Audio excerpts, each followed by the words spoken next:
coach of the Savannah Bananas, Tyler Gillum.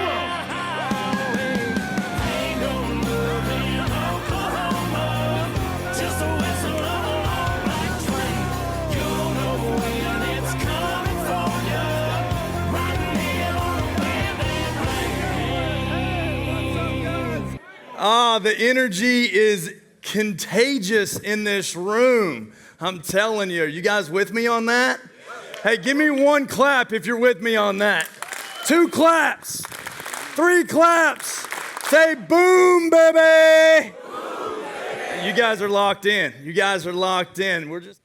So I want to kick this thing off and tell you, along this journey, we're going to talk about goal setting, chasing your big vision dream.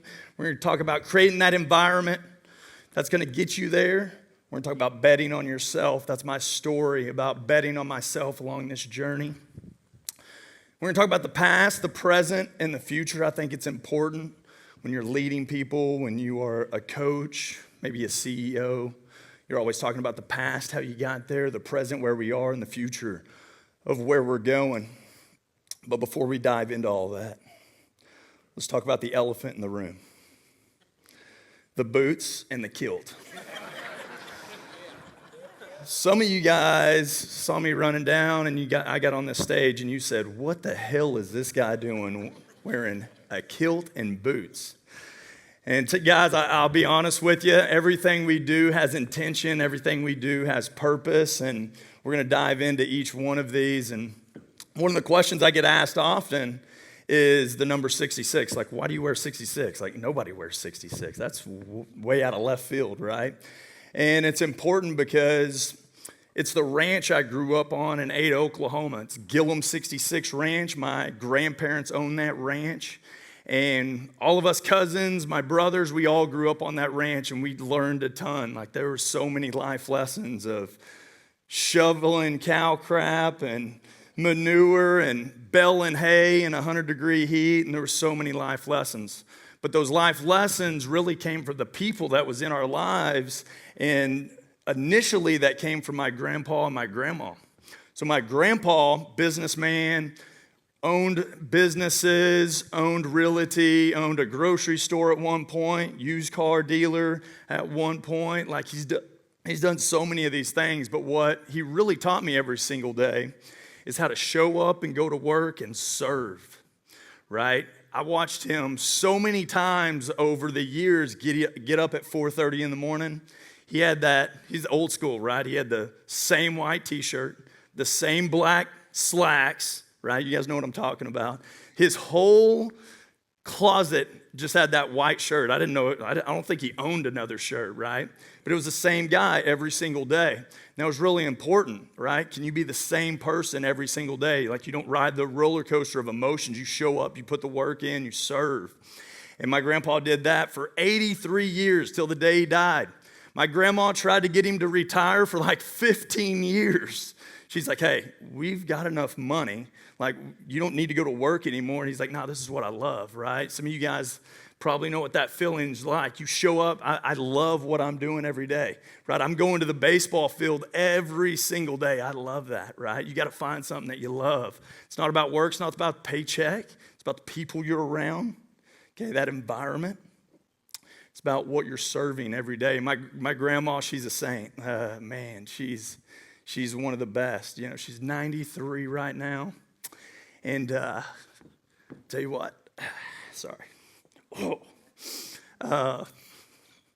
She's, sorry, I didn't know I was going to do this. I've never done this before. Right, talking about my grandma.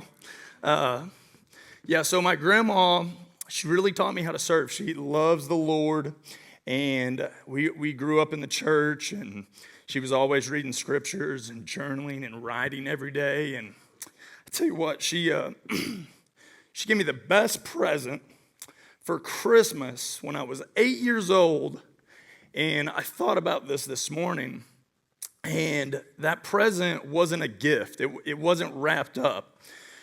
That present was, we went to Galveston, Texas on vacation, and we rolled up to this small bridge, And I'm like, I thought we were staying in a condo. I thought we were going to the beach, right? And we roll up to this small bridge. It's not a huge bridge, it's a small bridge. And she looks over at my grandpa. My grandpa gives her a Bible. She puts some money in this Bible. Excuse me.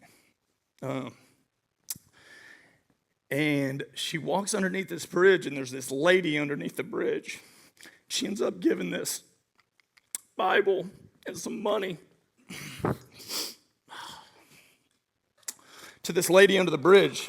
Sorry.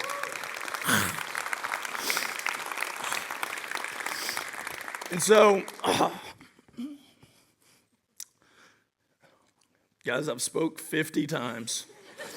I've never told this story out loud.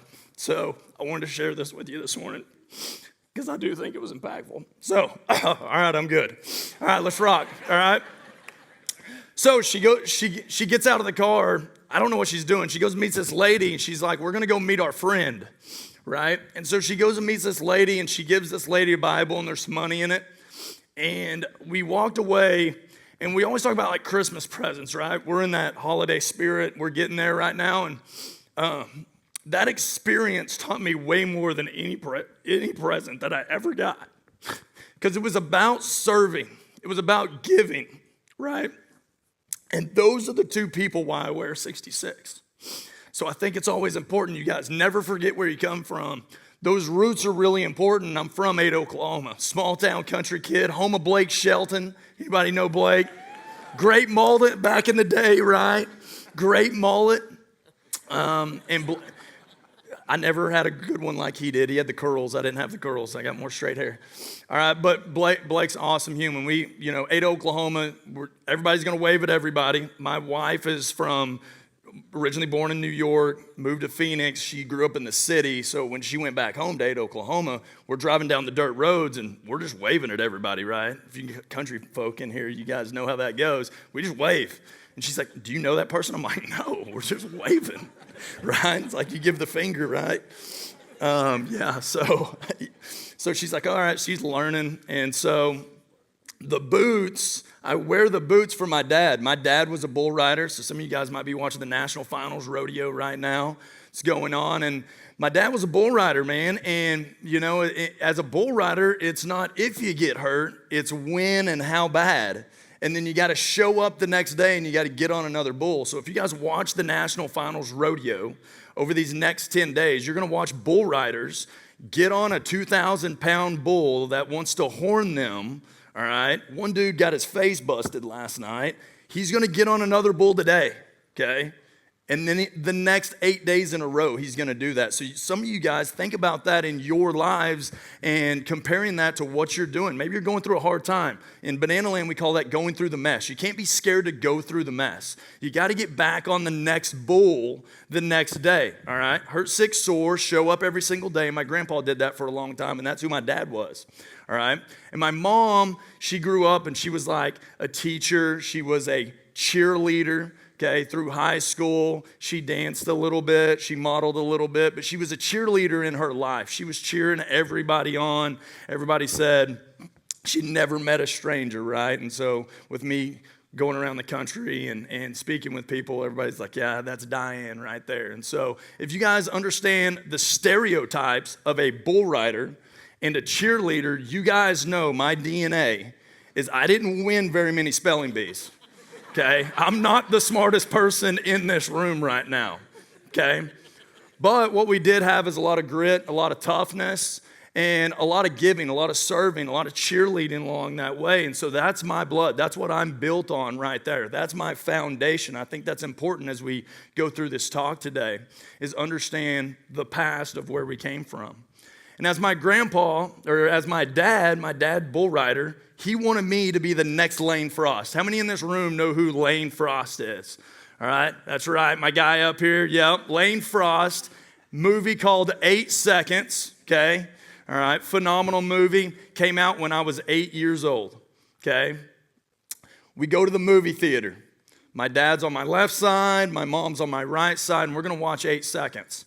It's the story about Lane Frost, one of the best bull riders of all time. And it's the true story of Lane.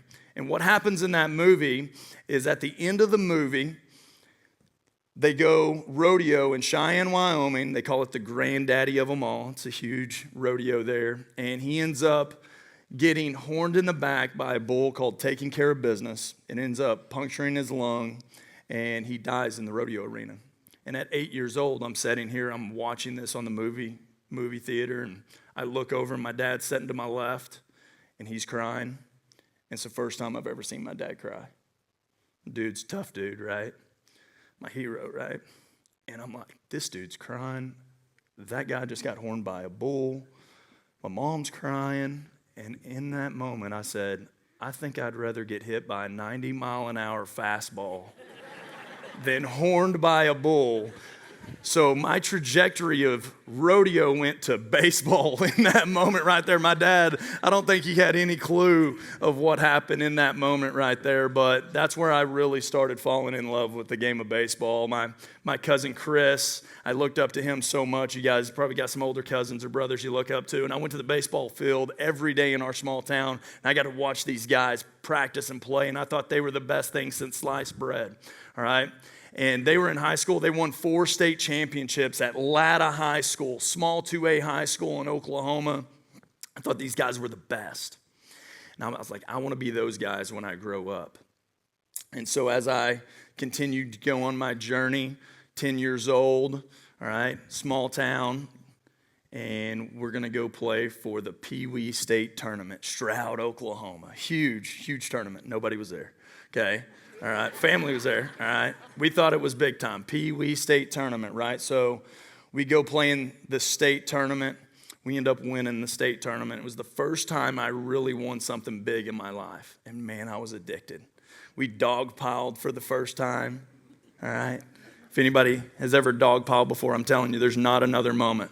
There's not another moment. Everybody jumping on each other. Somebody's on the bottom screaming. I had a guy get cleated one time. He had to get stitches, like dogpiling. I got obsessed with it, guys. I was 10 years old. I was like, man, I love this feeling. I want some more of this, right? So I go on this baseball journey a little bit longer, 12 and under, okay? We're going to Lawton, Oklahoma, okay? 12 and under state tournament. We're going to do this again, right? We're going to win a state championship again. All right, so we're playing in the semifinals. It's about 100 degrees. I'm playing second base. I go out there, and I had this like nosebleed thing growing up. Anybody get nosebleeds a lot? Yeah, okay, all right. So I'm just battling this nosebleed, right? And I'm at second base. My nose starts bleeding. Umpire calls time. I run into the third base dugout, and Coach Rolls is our head coach, and I'm like, Rolls, hey, my nose will not stop bleeding. So he's going through the first aid kit, can't find anything. And all the moms are right here, and he stops. Somebody said, he stops and goes, Moms, somebody give me a tampon. And so they throw this thing in there, rip it up, put this in my nose. Gillum, go back out to second base. Here we are, we're playing, okay? We're going to win this state championship. I got this big piece of whatever in my nose. Tough, gritty, right? Got my dad's DNA, right? So tough and gritty. All right, so we're playing, and we end up getting beat that game, and we got a third place trophy, and I've never been so pissed in my life. Third place trophy. It was a 3-hour drive from Lawton, Oklahoma to Ada, Oklahoma. I sat in the back with this trophy staring at me in the eyes, and like I wanted to fight this thing all the way home. We get home, and again, we live in the country, and I get out, full uniform, I grab my bat, and we had this hill, and I went by that hill, I tossed that third place trophy up, and I hit it, broke it into 10 pieces, and went over this hill. And that was that real first true, like, man, like that was my heartbreak, right? And some of you guys have been through some of those heartbreaks, like whether that's in business, whether that's in life or sports, like, man, it just ripped your heart out and you're like dealing with it. It's adversity, right? But man, it taught me, hey, you got to work a little bit harder, all right? You got to do a little bit more. You got to be a little bit better, all right? So it was such a good learning lesson to continue to strive to be better. And welcome to Banana Land. That's how we introduce our fans to every single game when we open the gates. It's all hey baby. So that's a big part of our tradition. So now you guys are indoctrinated into the banana family. So welcome. Can I get a show of hands? How many of you guys have ever heard of the Bananas? Woo! About 5 years ago, I used to ask that question, and there was nobody that raised their hand. So now it's a little bit different. We got some people on the lottery list to get some tickets. Anybody in that lottery to try to get some tickets? That's why I hope we get you guys to a game. How many have been to a game before? Anybody? Oh, we got one back here. We got a couple. Phenomenal.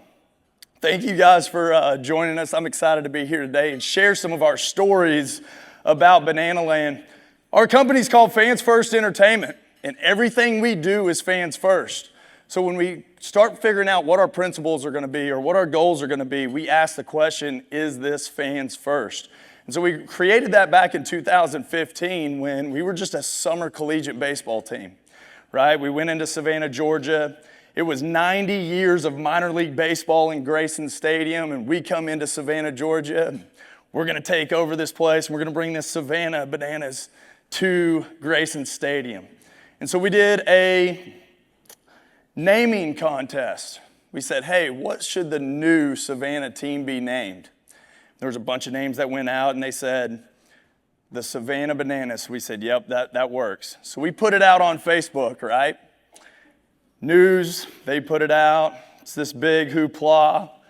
And then if you guys go back to that Facebook message like I did about a month ago, I read every negative comment that was through there. It's like, you guys will never make it, right? So that's my story of you guys, as you're trying to create your company, you're building your company, you're chasing something, one of your goals, there's always going to be those naysayers. You just got to stay head on with where you're going, and it's all about people. And everything we do is fans first. So this picture right here that you guys can see, this is us doing Hey Baby in Kansas City in 2022. This was one of our first big stadiums that we did. There was 10,000 fans that sold out this game, and that's us doing Hey Baby right there in front of the gates, and that's actually the fans tearing down the gates and coming in before the gates opened. If you guys know the story of how we do tickets, we have general admission tickets. At home in Savannah, it's all you can eat, so hot dogs, hamburgers, popcorn, water, soda, and then it's open seating. So here in Kansas City, this is open seating. So we had thousands of people lined up, people were tailgating, and we're about to open the gates, and something happened with one of the gates. I think a usher accidentally cracked it, and they just took off storming in, right? And so hopefully at the end of this talk, I share some principles with you guys that you can take and implement into your company so people bust down the doors for you guys and you create raving fans for yourself and your company. So to peel back some of those numbers, if you guys don't know anything about us, 2015 we became a summer collegiate team. The first 6 months were pretty tough. We went into a stadium that is almost 100 years old. The team before us basically took out every single wire. There was nothing in the entire facility.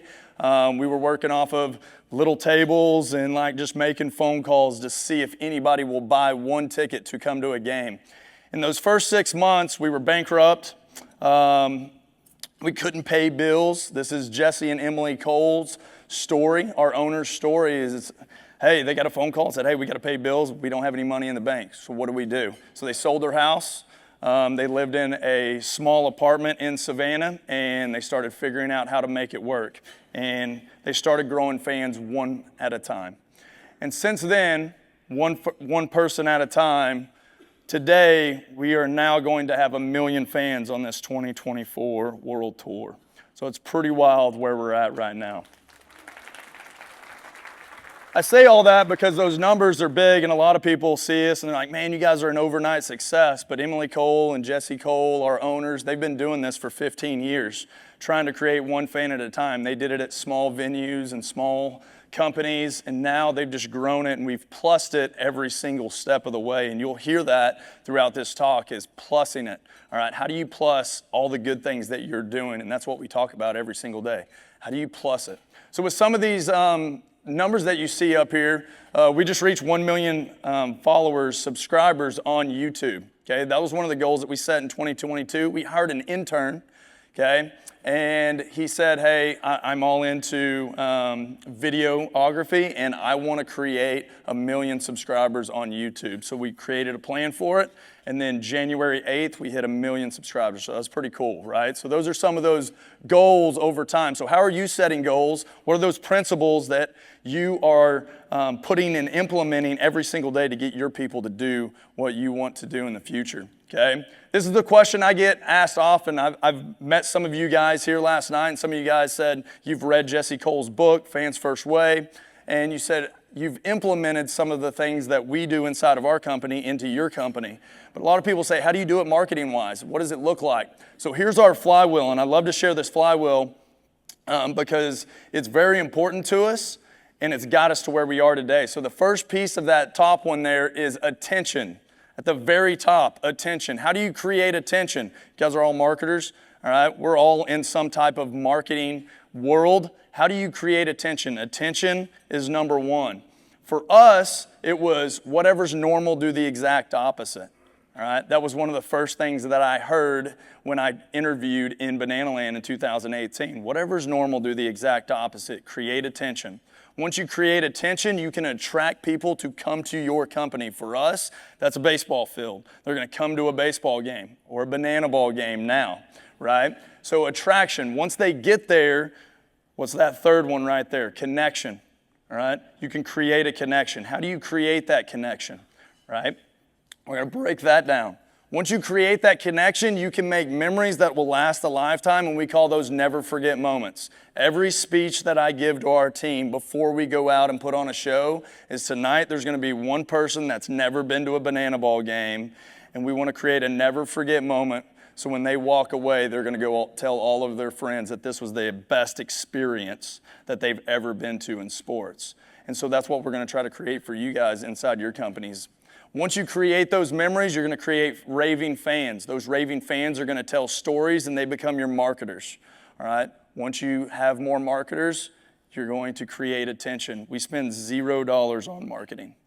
We spend $0 on marketing. What we do is try to create experiences that last a lifetime, and if you do that, you'll create fans that last a lifetime. So find your yellow tux. That's my challenge to you. What is your yellow tux inside your company that's going to make you stand out in the crowd? One thing that we do inside our company is a little bit unique in the interview process is we actually have our people that are interviewing do a 15-minute video of why they would be a great fit in Banana Land, right? So that's how I interviewed back in 2017. And once I got on a Zoom call with Jesse, Jesse jumped on this Zoom call, and he's in his yellow tux. And this is the first time I've ever seen Jesse Cole, right? So this guy jumps on, he's in a yellow tux, he's got the top hat. He looks like one of the guys from Dumb and Dumber, right? But he's got yellow tux, they had the blue and orange on. So I'm like, all right, here we go. We're starting off hot right here. I'm like, what's up, Jesse? And he's like, hey, man, I heard you're the next head coach for the Bananas. Is that true? And I'm like, we're going to find out. And so he's like, all right, let's talk a little bit. He said, my life goal is to create the greatest show in sports. I'm like, okay. I said, my life goal is to have a positive impact on 1 million people through baseball, education, and exercise. I want to develop and dogpile. That was my philosophy as a baseball coach. He said, cool. Right now we're starting to sell out some games. We do entertainment. It's not just baseball. We put our players in the stands. They hand little roses to girls in the stands or senior citizens. We do dinners on the dugout. We get our guys in YMCA outfits and they dance. We do a player dance in the second inning. We do all these crazy things. All right, do you think you can coach a team that will be able to do that? And I said, sure, I can do whatever crazy thing that you want. As long as we can keep them safe. That was my one thing. He's like, as long as we can keep them safe. And he's like, okay, cool. I said, do you think we can marry these two things together of developing and dogpiling, so winning championships and developing people, and entertaining? Can we put those two together, collaborate, and create the greatest summer collegiate baseball experience in the world? He was like, I think we can. All right, so from that day, we started out on this journey of creating something that nobody else was doing in the baseball world. That was October of 2017. He calls me February 2018. He says, hey, Gillum, you remember me telling you about those crazy things that we were thinking about doing? I go, yeah. And he goes, what do you think about wearing kilts in a game? I said, all right, let me think about it. Let me think about this for a second, all right? Nobody's ever wore a kilt in a baseball game before. So he started telling me the story. Again, connection. How are you connecting with your fans? St. Patty's Day was a couple weeks ago, right? And Savannah is huge for St. Patty's Day. And so they said, why don't we wear kilts? We'll celebrate St. Patty's Day that way, but we'll do it banana style. I said, okay. So what I did in that moment was told him to ship me a kilt and let me play in it, let me take ground balls, hit in it, let me do all these things to see if we can actually play and compete. Because if we can't compete, the guys are going to be like, nah, I ain't doing this, right? So he ships me one, and I'm like diving on the infield and pitching, and I'm doing all this stuff, and I'm like, okay, it's okay, all right? Couple years later, I actually had a baseball coach tell me, he's like, Gillum, it's not that big of a thing to wear a kilt on a baseball field. He said, they used to fight wars in kilts back in the day. And I'm like, yeah, that's a good idea. That's a good idea. All right, so this was my first moment of figuring out whatever's normal, do the exact opposite. So in 2018, we wore kilts for the first time. We won 3-1. We had a walk-off in the 9th inning, which was really cool. And the rest is history. Now we've played 8 games in kilts since 2018. We are 8-1. All right, so you can win games in kilts. How about that? So whatever's normal, do the exact opposite. Find your yellow tux. How are you going to stand out in the crowd? And that's what we've been chasing for a long time.